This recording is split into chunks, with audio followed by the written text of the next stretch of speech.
Hello la famille, j'espère que vous allez bien. Aujourd'hui, j'ai envie de vous parler d'un sujet qui m'interroge fortement et je pense que vous aussi, ça devrait vous interroger. J'ai fait une vidéo il y a 3 ans où je parlais des produits les plus importés en Afrique. Et les véhicules faisaient partie du top 3 de cette liste-là. Mais j'avais donné aussi une alternative. Et 3 ans après cette vidéo-là, je vois qu'il n'y a toujours pas vraiment cette alternative-là, en tout cas dont j'avais parlé, n'a pas eu l'effet escompté. Et justement, je voudrais en parler parce qu'aujourd'hui, les voitures étrangères sont les plus importées. On a une marque aussi qui fait des véhicules en Afrique qui n'est pas assez consommée, en tout cas que je ne vois pas lorsque je me balade en Afrique. Et justement, je voudrais en parler dans cette vidéo et je voudrais avoir votre avis dessus. Donc restez bien jusqu'à la fin et donnez-moi votre avis à la fin de la vidéo pour me dire ce que vous en pensez. Si tu découvres cette chaîne, bienvenue. Moi, c'est Paul Guérin, je suis le créateur de La Boîte à Fournisseurs. La Boîte à Fournisseurs est une agence qui aide les entrepreneurs à trouver des fournisseurs fiables, mais aussi à créer des marques de A à Z, clés en main.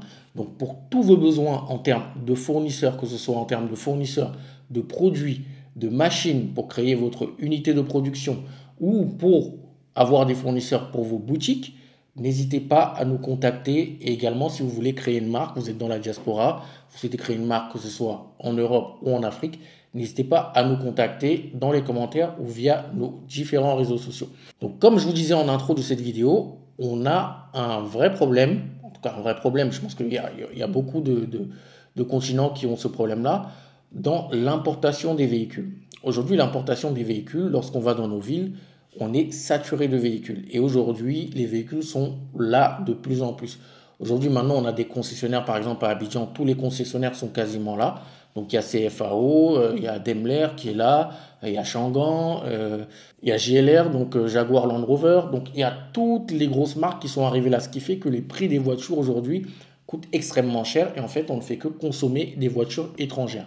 Et les véhicules font partie des produits les plus importés en Afrique. Et forcément, ça coûte de plus en plus. Par exemple, en Côte d'Ivoire, on n'a plus le droit d'importer des voitures, je crois, qui ont plus de 5 ans. Au Sénégal, je crois que c'est 8 ans. Au Cameroun, je crois que c'est encore, on peut encore 10 ans, on peut encore importer ce qu'on veut au Cameroun, je pense, un peu moins. Je pense que ça se durcit de plus en plus, mais en tout cas, en Afrique de l'Ouest, ça devient de plus en plus dur. Donc forcément, pour avoir une voiture qui soit à peu près convenable, il faut débourser énormément d'argent. Mais le problème, et ce qui me fait un petit peu mal au cœur, c'est qu'on a une alternative sur le marché africain qui s'appelle Innocent. Innocent, c'est une marque de voiture qui est 100% made in Nigeria et qui est vendue au Nigeria, je pense. Mais bizarrement, je ne vois pas cette marque-là dans les autres pays africains où je me balade. Pourtant, ce sont des voitures qui sont plutôt pas mal et qui sont adaptées à nos routes. Parce que ces voitures-là, vu qu'elles sont made in Nigeria, on ne va pas faire des voitures pour le marché européen. Alors que les voitures qu'on achète chez nous, en tout cas quand on part sur des marques comme Mercedes, Jaguar, Land Rover, Porsche, etc., ce ne sont pas des voitures qui sont adaptées à nos routes. Oui, les Japonais et les Chinois commencent à faire des voitures, ont toujours fait des voitures qui sont adaptées à peu près à nos routes. Mais là, Innocent, leur promesse, c'est de faire des voitures et de fabriquer des voitures made in Nigeria et qui sont adaptées à nos routes, parce que forcément, le Nigeria, bah, on connaît très bien nos routes. Donc, les ingénieurs qui construisent ces véhicules-là bah, connaissent les routes par cœur et pas comme ceux qui font les voitures pour les autres marques. Et bizarrement, en fait, cette marque-là, je suis sur mon ordinateur, hein, je regarde en même temps que vous et je vais vous montrer. Tout à l'heure, je vais vous montrer sur mon ordinateur. Ces marques-là, en fait, cette marque-là n'est pas plébiscitée en Afrique de l'Ouest. Moi, j'ai pas vu beaucoup de voitures de ces voitures-là en Afrique de l'Ouest. On voit beaucoup de voitures chinoises qui sont là, beaucoup de voitures européennes, des voitures américaines, mais pas ces voitures-là. Pourtant, c'est une voiture que on devrait plébisciter, nous les Africains, nous les membres de la diaspora, surtout que bah, les prix sont quand même plutôt compétitifs. Là, on va aller sur mon ordinateur et on va regarder un petit peu pour essayer de comprendre justement pourquoi cette marque-là, on va comparer les prix, on va prendre les marques, on va regarder les modèles et on va comprendre pourquoi en fait cette marque-là, elle n'est pas si plébiscitée que ça et pourquoi en fait, pourquoi elle est pas plébiscitée quoi. Je comprends pas parce que normalement, ce type de marque comme ça, on devrait la publicité, d'accord? On devrait l'acheter, on devrait la mettre en avant, ça devrait être un de nos champions. D'accord? Ça devrait être un de nos champions. Donc là, Je suis en train de regarder. Donc, on est sur mon écran. Je regarde un peu les modèles. Donc, vous avez des petits modèles comme ça qui commencent à 7 millions de Naira. 7 millions de Naira, ça équivaut à, si je regarde directement, ça équivaut à 3900 euros. Non, 4000 euros. C'est possible ça. Vous voyez, à 7 millions de Naira, donc les berlines. Vous avez des berlines qui commencent à 12 millions de Naira. Donc 12 millions de Naira.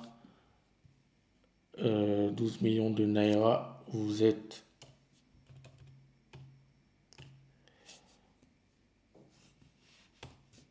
à 6 000 euros, 7 000 euros le véhicule. Et si on va dans des gammes qui sont un peu plus, larges, ben on a entre 27 et 32 millions de Naira. Donc si on regarde le plus gros modèle, celui-là, je pense que c'est similaire peut-être à un Prado ou quelque chose comme ça. Donc, et après on va comparer avec la marque Changan. Donc si on regarde, donc 30, allez, disons 33 millions.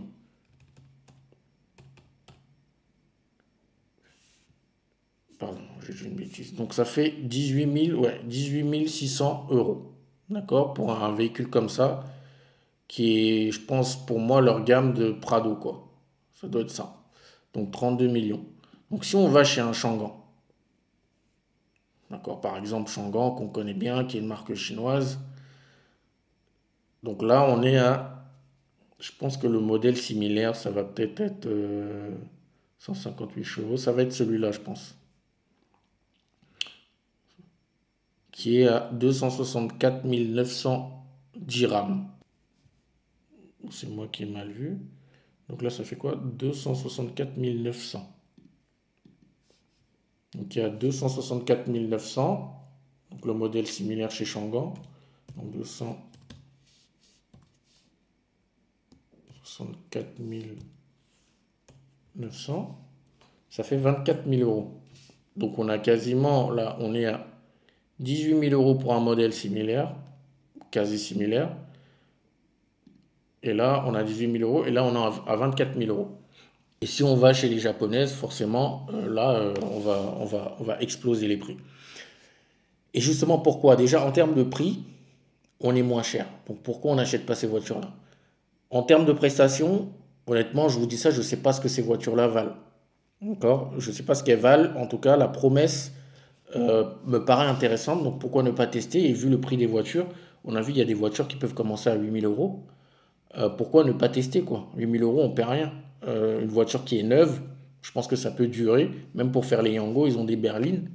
Donc pourquoi ne pas tester ce type de voiture-là et continuer à importer euh, les véhicules chez nous qui ne sont pas adaptés à nos routes.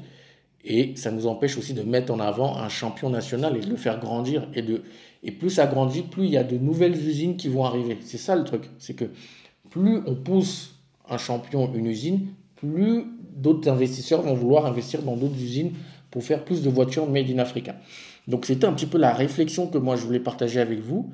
Vous, dites-moi ce que vous en pensez en commentaire. Si quelqu'un connaît cette marque-là, Innoson, dites-moi si vous en avez déjà conduit une et qu'est-ce que vous en pensez. Pourquoi cette marque-là n'est pas aussi plébiscitée que ça alors que c'est du Made in Africa.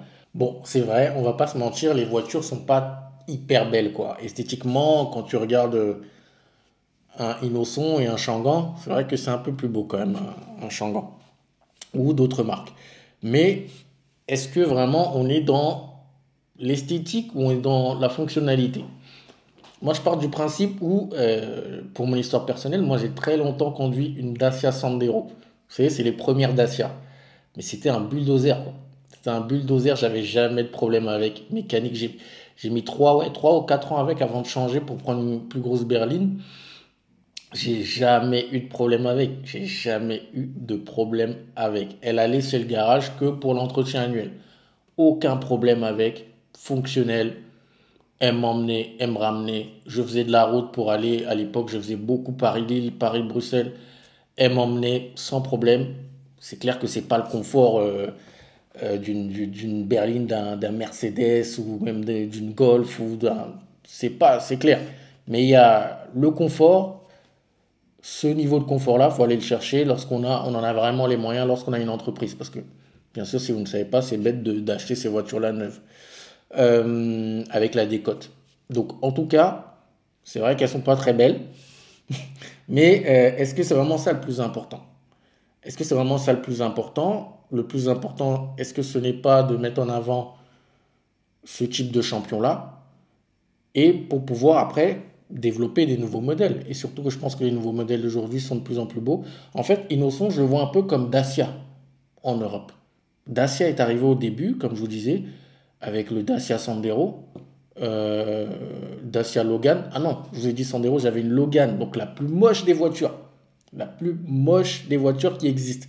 Tout le monde se moquait de moi. Mais dans mon coffre et dans ma voiture, elle était toujours pleine. Parce que lorsqu'il fallait ramener les gens, lorsqu'il fallait faire des courses, lorsqu'il fallait faire des trucs, la voiture, elle était là. Je peux vous dire qu'elle était là. Les mariages, les nananas, les soirs à l'époque. Donc cette Dacia Logan-là, elle était là. Pour moi, je vois ça un peu comme une Dacia de l'époque. Parce que Dacia aujourd'hui, c'est beau quand même. Et je vois ça comme ça. Et ce qui a fait en sorte que Dacia aujourd'hui, bah, c'est un fleuron. C'est la vache à lait de Renault. Ça a été la vache à lait longtemps qui a rapporté énormément d'argent à Renault. C'est parce que c'était des voitures qui étaient fonctionnelles, qui coûtaient pas cher, où les pièces étaient faciles à réparer, où on connaissait toutes les pannes et qui étaient adaptées à toutes les routes. Elles sont super robustes, en tout cas les premières Dacia. Et c'est ça la promesse pour moi de ce que j'ai compris d'Innocent. Et je pense que c'est ça le plus important quand on est un jeune travailleur, quand on n'a pas encore percé, on a énormément d'argent pour aller acheter des Mercedes. Beaucoup vont s'endetter à acheter des Mercedes alors que parfois ils n'ont pas les moyens, ils vivent dans une petite cabane, ça ne sert à rien. Autant acheter une petite voiture, faire son chemin avec et lorsqu'on grandit, acheter des grosses voitures et surtout acheter africain, quoi. Moi, c'est une question qui me taraude énormément. Et moi, je regarde parce que bon, bah, bientôt en Côte d'Ivoire, on va pas mettre tout notre argent dans les Yango, mais je réfléchis à acheter une voiture et je me dis, bon, est-ce que c'est une alternative pour nous? Est-ce que je vais aller chez les marques chinoises? Est-ce que je vais importer une voiture de France ou d'Europe? C'est des questions qui me taraudent énormément et c'est pour ça que j'en suis venu à découvrir et à redécouvrir cette marque-là que j'avais déjà découvert il y a 3 ans. Et apparemment, ça marche bien au Nigeria, mais au-delà, ça ne marche pas très bien. Donc dites-moi vous en commentaire pourquoi, selon vous, et comme ça on pourra échanger en commentaire. Donc voilà ce que je voulais partager rapidement avec vous dans cette vidéo-là. Si elle vous a plu, abonnez-vous pour recevoir d'autres vidéos, d'autres analyses de ce type-là, d'autres discussions qu'on peut avoir ensemble. Donc n'oubliez pas de vous abonner. On se retrouve pour une prochaine vidéo. D'ici là, prenez soin de vous, prenez soin de vos proches. C'était Paul. Ciao.